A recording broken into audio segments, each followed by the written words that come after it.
Hey everybody, welcome back to my channel, Pixel and Frisket Finds. My name is Michelle, and I'm not at work today. I'm at home right now. I don't have anything else filmed, and so I thought I would show you some of the stuff I have found through the ages in the wild that I have decided to keep for myself.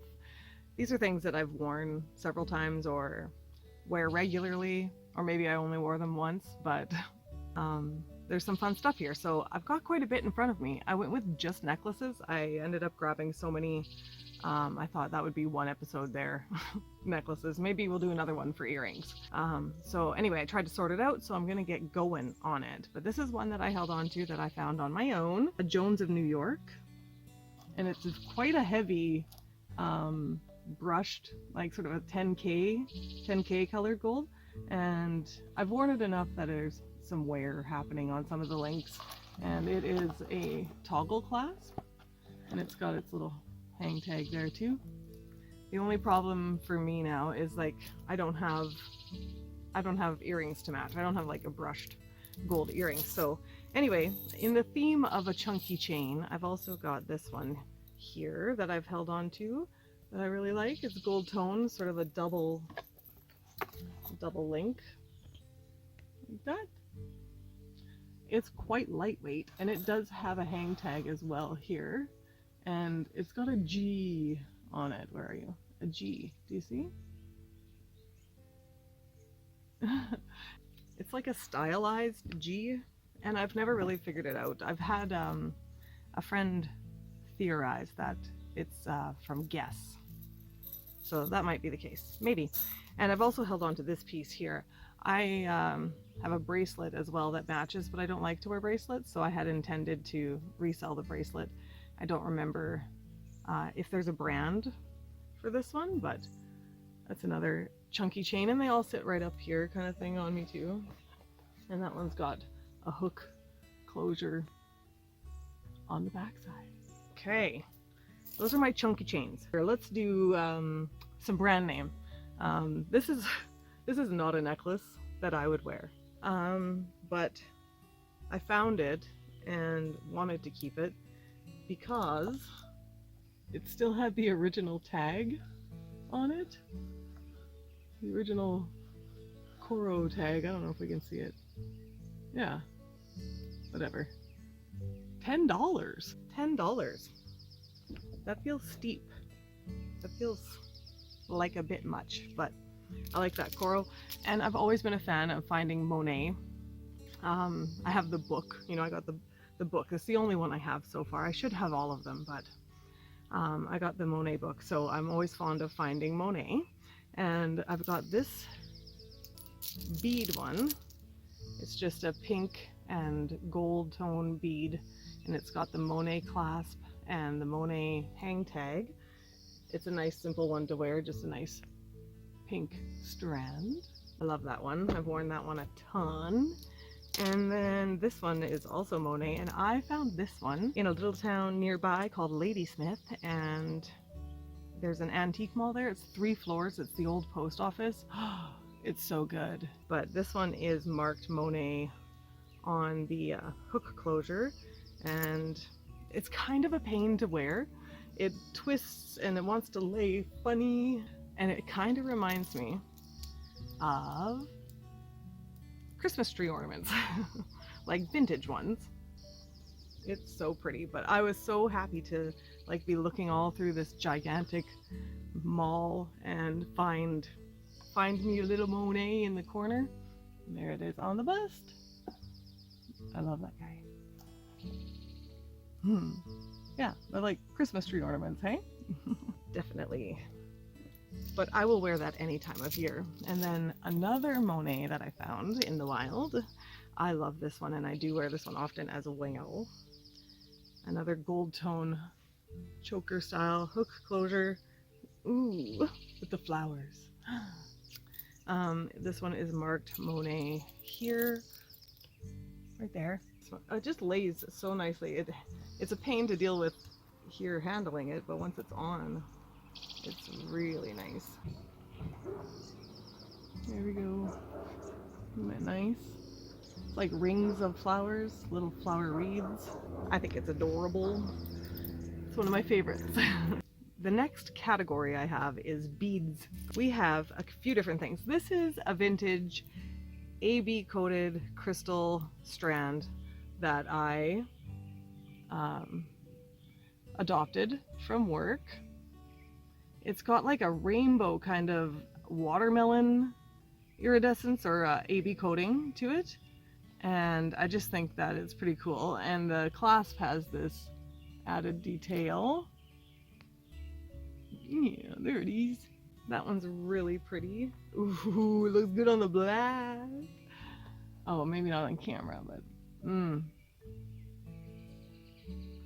yeah, I like that one. The next beaded one is really interesting to me. It's quite a long one. It's heavy because it's hematite and coral and glass beads. These pieces here are glass. It's got a vintage sterling hook closure, and my bead guru colleague confirms it's cool. It's not very often I like to wear a necklace quite so long these days, but ooh, look at them. Look at them. The next one is this multi-strand beaded deluxe lovely, and those are garnet. They are hand polished, hand faceted garnet beads. It's got this really awesome magnetic closure, very strong. I did test them on the Presidium gem tester, and they surely are garnet. This one sits fairly high as well, and I like to wear it like twisted up or untwisted as well, so it's more strandy. Looks better on me.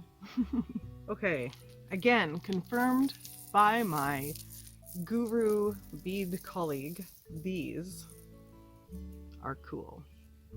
It is an extremely long strand. There it is, tripled, right? And I do like to wear it tripled, but I like to stagger them, or I have one up high and the other two long, and maybe something else here like a locket. I like to do that. But this is a lot to wear. It's very heavy, and like the sound of it, hey? It's like wearing bells all day. But they're cool, and he says when I'm done with them, he wants them, so. And speaking of him, again, he gave me this strand. He hates it. Ronnie is an amber expert, and this is amber. This is called copal, which is young amber, and I mean, it's still millions of years old, but but it's young comparatively, and he doesn't like it. He thinks it looks like poop. So there's that, and I don't necessarily like to wear it. I have worn it, but it's more just really special to me to have it, even though he thinks it's crap. Okay, that's the bead section. Now I have the oddity section, and the very last one is my absolute 100% favorite piece I have ever found. So let's get into the oddities. The first weirdie is this guy here. Like, what are you?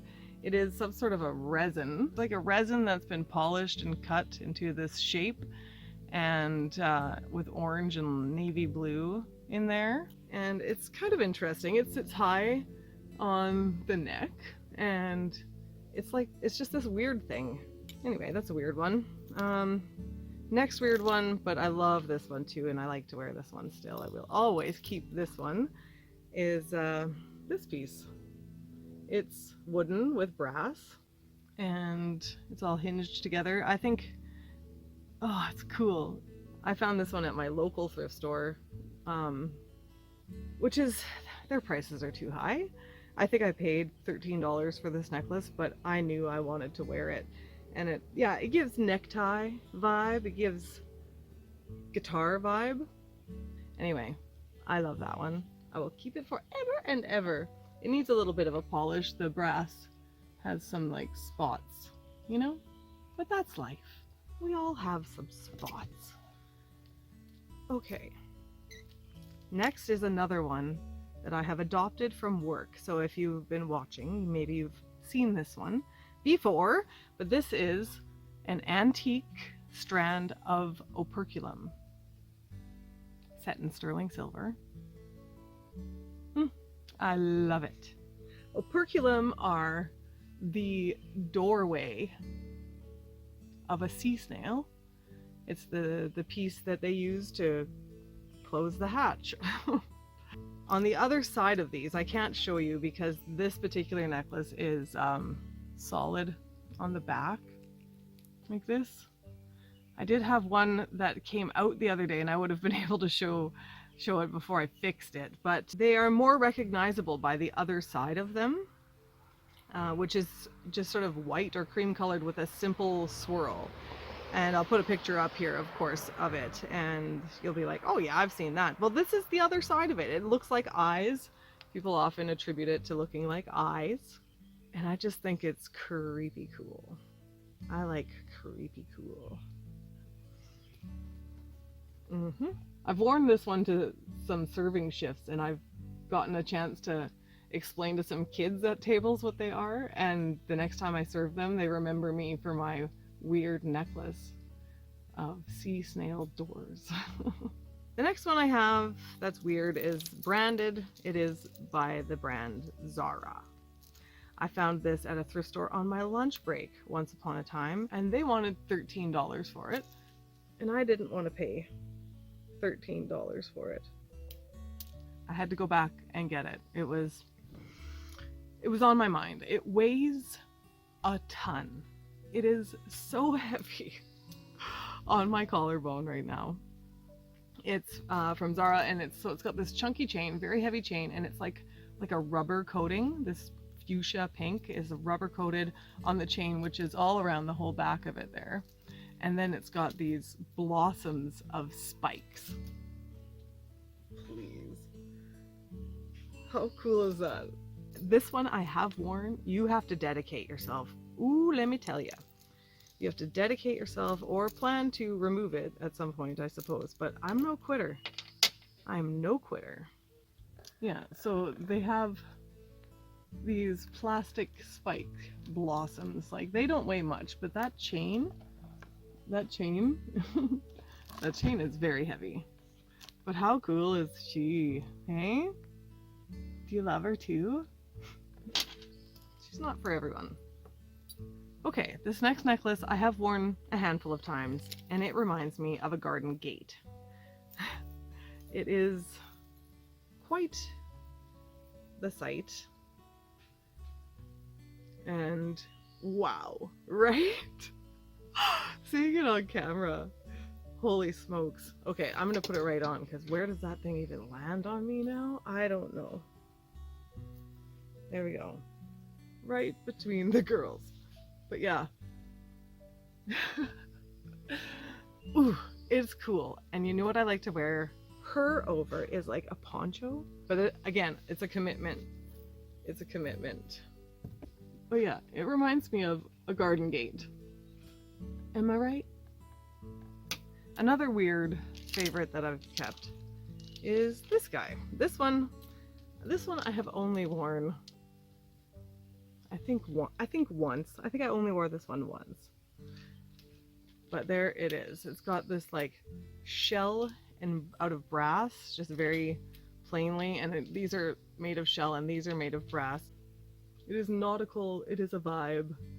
But yeah, once, maybe twice. There. Yeah, and see, this is like, they're like puff shell, mother of pearl, maybe? Yeah. And brass. There's no, oh.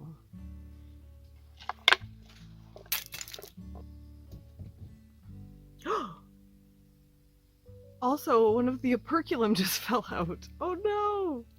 Well, now I can show you what it looks like on the back side. So this one's just popped out, and it's very easy to put back in there. There's a simple like four tip setting, but this is, and there's glue here. This is normally whiter, but there's the back side of one of the operculum. Happy accidents. What do you know? But yeah, It's more recognizable that way, I think. I've seen that before. This thing, I was like, what the heck? Okay, this one I haven't worn in a long time. I don't know what it is. It's just like a plastic, super random, and that's what I liked about it. I liked that it was random and not symmetrical. It also drove me crazy because it's random and not symmetrical. I have one more item, one more necklace, and then my last necklace, which is my absolute favorite. But this one's been a big hit in my world as well. This one here is a Joan Rivers. It was my first introduction into Joan Rivers jewelry, and it's I don't know, I really like her stuff. I know it's mass produced, there's a lot of it out there. It was all on QVC, or the home shopping channel, including this one. And this one comes in other colors. Like, it's nothing super dupes. It's just, I just really like it, and I think that it's so ugly awesome. So the middle of it here is meant to look like a druzy. And it's like this minty green, translucenty. But it looks like soap, first of all, Irish Spring. It also looks like maybe it could be a heel pumice. Ugh. I know it's gross, but I can't help myself. It's got these awesome bead caps here, and then these orange beads down to another bead cap. And then we've got Joan Rivers tag hanging here as well. Oops, that could be in the middle more. We've got her tag hanging here. Yeah, that one is really fun to wear. Again, it's another conversation starter, that's for sure. And last but not least, not least at all, it is my favorite piece I have ever found. This bean, this silver bean, hanging like this. I found it in a thrift store hanging there, and I thought, that's weird. And I can see that it's a locket. There's like a hinge. And I open it up and I was like, ew, that's kind of nasty looking. I brought it up to the till and I said, hey, look at this. And they're like, ew, gross. And they put it behind the till. Yeah, girl went home and Googled, and the first result that came up said Tiffany. Tiffany & Co. It's not from Tiffany, but it is an early design by Elsa Peretti, who went on to design the famous Tiffany bean pendant. In design, it's used in more than just pendants, but so this was one of her preliminary designs. I don't know if any of you have watched the Halston series on Netflix. It stars Ewan McGregor, and it is so good. Elsa Peretti plays a huge part in Halston's life and in the series. And at some point, Halston gets into making perfume, and they collaborated on a lot of things throughout both of their careers. But when he started making perfume, they collaborated here, and that's what's inside of the locket is solid perfume, Halston perfume. It smells like grandma. It surely do. I love it. If I ever wear it, I do put a little bit on my wrist because I just think it's lovely. And anyway, I realized what it was, and I called the thrift store and I said, hey, I was just there and you put this behind the counter and I'm coming to get it right now. Please keep it there. And I went and got it. And it is my prized possession. And since I got it, Elsa Peretti has passed away. And I have seen a few of them online that were in better condition than mine. Mine has some scuffing from before I owned it, probably a little bit since. And the other ones I've seen, the perfume is more intact as well. But I don't know that I'd have to get a lot of dough to sell it because it's super, super special to me. So that's my favorite one. And that's all I have for you today. Thank you so much for watching. If you haven't already, click subscribe and comment. Please let me know if you like this video, and I'll do an earrings one. I don't know. I get called a size queen, you know? Like, I've got some large pieces, and I have some large earrings too. So anyway, click like, click subscribe, leave me a comment, and I'll see you again next Sunday. Thanks for watching.